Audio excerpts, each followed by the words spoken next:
A giant machine is quietly doing something that sounds impossible. It's pulling carbon dioxide straight out of the air. And before you think that sounds like science fiction, some of these machines are already running right now.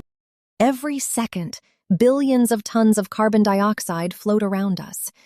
That gas traps heat, which means it keeps making the planet warmer. But engineers decided to flip the problem around. So they built massive collectors that act like artificial trees. Powerful fans pull air through special filters, and those filters grab carbon dioxide molecules while letting everything else pass through.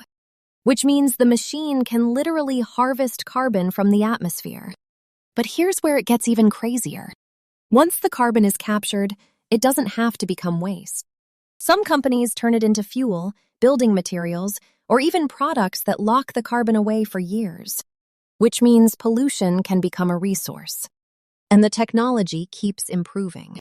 New designs use less energy, work faster, and can remove more carbon with every generation. So while solar panels and wind turbines help stop new emissions, these carbon-capturing machines are trying to clean up emissions that already exist.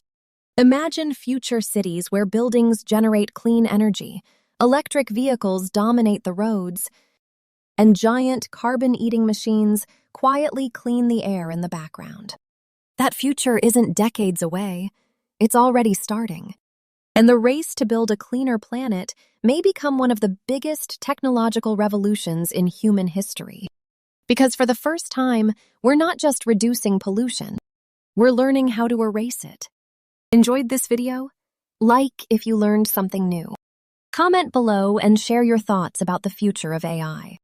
Subscribe to TechVia and tanmarket.com and turn on notifications so you never miss the latest breakthroughs in artificial intelligence, science, space, and future technology. Join our growing community and explore the future with us, one innovation at a time.